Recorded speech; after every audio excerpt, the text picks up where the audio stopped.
Greetings YouTube.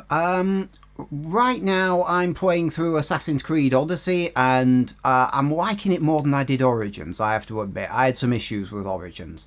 This game is basically a carbon copy of Origins, by the way, but I don't know, it has a certain smoothness to about it that I thought Origins lacked. And I kind of like the cool way in which the cover is reversible. It's got the male-female thing, that's quite good. Anyway, I'm quite liking it so far, but I wanted to talk about the microtransactions and the purchasables in game without rabbiting on for an entire video review of the game. You know, I will mention them in the video review, but I wanted to talk about the microtransactions specifically separately, so I don't bore the arse off of everybody. Well, that's going to happen anyway, but never mind.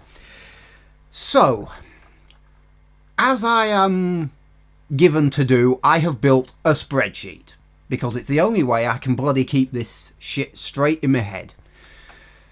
So obviously microtransactions, you've got the bullshit currency, which in this case is Helix credits, which are these things here in this blue table. You can buy 500, 1050, 2400. You've seen this in games before. You already know the deal. If you've played other Ubisoft games, this is pretty standard.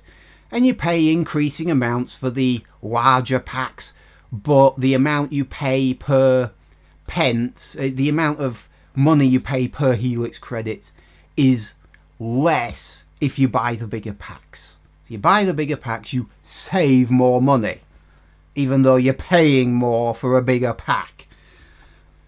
So this game has a series of 5 packs, which is this orange table up here, where you can purchase several items as part of a pack and save a bit of money. The rest of all the items, however, can be bought separately, and this is what this yellow table is for. Now, just as a starting point, and hopefully I'm not going to go on for too long, if you buy Helix credits at the cheapest rate, which is this one, and you buy all of the items in game, and you buy them all as part of packs so that you're saving as much as possible, and all the items that are not in packs you obviously buy separately, and you leave the time saver packs. Specifically, you can get these packs which give you extra cash or materials in game, so we'll leave those on the back burner for now. But if you buy everything as cheaply as you can, by my reckoning it's about £56.20. By my reckoning. Now, if you buy everything the most expensive way, I'm just going to reorder these things actually. Oops. No, smallest to largest. I think I've included the packs, haven't I? Yes, I have. I was just wondering if I'd included the packs up here in these prices. I have. Anyway, if you buy things the most expensive way, with the most expensive rate of credits, and you buy everything individually, again, excluding the packs that give you the drachmas and the materials, it costs you 98 quid. So that's the kind of bracket you're talking about. You're talking, it'll either cost you, everything in the game will cost you either between 56 quid and 98 quid. The game itself is 50 quid at release. It's not as egregious as For Honor was, because that was like multiple hundreds of pounds. It was fucking ridiculous. So this is not quite that bad. Also, these amounts do not include the things that you can only get for free as part of redeeming them with the U Club, which I have done with some things. I've got the female assassins on the deck of my ship right now, which is pretty cool. I mean, just as a for instance, you pull up this screen, for example, and there are 6 items on screen. They're all basically 2 quid a piece. That's 12 quid on screen right there, before you even do anything else. Just as a for instance, if you can't be bothered breaking everything down, which I have. Obviously, Ubisoft will portray this as player choice, because you don't have to buy everything. Well, no, you don't, but it's still a hell of a lot. I mean, cheapest. at 56 quid. That means that they're saying that all of this content is at the very least worth more than the base game is. The base game is way more complicated, and as I say, I'm quite enjoying it. As far as Ubisoft games are concerned, it's your typical Ubisoft game, and it's a carbon copy of Origins, but I am quite liking it. But all the add-ons worth more than the base game? Bullshit. Bullshit. They're not worth that much. The game actually has gifted me 200 credits. I will have to spend those 200 credits on one of the weapons and see what it gives me. Yeah, there's a couple of weapons there. Harvester of Time, Dusk's Blood Offering. Because I've only got 200 credits, it hasn't given me a huge amount. There isn't a lot that I can buy for that price. I mean, those are literally the only things I can buy. Ship designs, time savers, 2 melee weapons, crew theme. So, it's not a lot. It's only £1.60's worth. But and there are, so the companies will claim that this is about player choice. No, it's not. It's about you making money. And people, gamers may argue that, well, I'm not going to buy any of this shit, so it doesn't make any difference to me. Good. Good.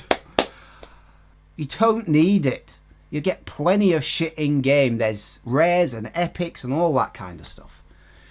So all of this is pointless. The Uplay or Uclub stuff is fun to redeem. As I say, I've got the female assassins on the deck of my ship, and that is pretty cool.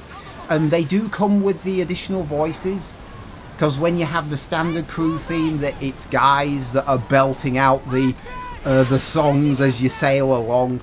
And if you switch out to the female assassins, they actually fully voiced. They have female voices, which I quite like. And then there's the map packs as well. Now, the map packs give away where certain things are. There's 4 of them. They're here. And they label everything in the game. Now, the game has, at the beginning of it, it asks you whether you want to do... I can't remember what the other one is called now. Damn it, that's really annoying. And it's going to annoy me until I find out what it is. There's exploration mode. Oh, and guided mode. That's what it was called. You've got exploration mode and guided mode. Guided mode points you towards your objective on the map at all times. Exploration mode does not. It gives you these nifty clues on screen. It says, well, the thing you're looking for is in this part of the world, it's in this region, and it's near this. It's very easy to solve. But I'd thoroughly recommend you do that. Because it's fun trying to track down all these things. And I like the fact that they've included that feature in this game. It's a little bit of extra fun. I like my puzzle games. I like Fez. I like the Talos Principle. I like the Witness. Things like that. But then they've got these time saver map packs, and they'll put it across as player choice, you know. It isn't. It's about making a little bit of extra cash. It's not worth it. It really isn't. As I say, I don't know if any of these weapons... You can upgrade your weapons to your current level in the game, as well as your armour. And I like that because you can keep your favourite stuff. But are you going to need all of this? As I say, I haven't bought any of them. I may have to use my 200 Helix credits that the game has just gifted me to get one of these, just to see what it's like. Can I get the bow? No, it's 250. Bastard. I would have gotten the bow. So it's going to have to be one of those two. But yeah, it's kind of meh on these things. The only thing I was interested in was the female assassin pack. And you can redeem that. It's really easy to redeem it, by the way. Just sign up for the U Club, put a username and password in, and every time you pop an Ubisoft game in and select the club, it'll just redeem them for you automatically. You don't have... It's very easy to do. But that's the only thing I'm interested in, the female assassin. And yes, I have gone for a female character. And yes, I have reversed the cover so that the female character is on the front and back. I like the way they've done that. You can have the male assassin on the front and back of the cover if you really want. Anyway, I'm done. That's it. I'm not too mad at it either. Oh, something that's just occurred to me. I do like the way that the stuff you buy on the store is not randomized. It's not randomized loot boxes that you buy in here. Everything, what you see is what you get. So I like that. I hate randomized microtransactions. I hate spending money for loot boxes. You don't know what you're going to get. Then why are you buying it? Idiot. Anyway, I'm done. Like, dislike, comment, subscribe and share. Assuming you got this far in the video, I've probably bored you to death by now. Whatever. See you next time. And I will be putting out a review for this.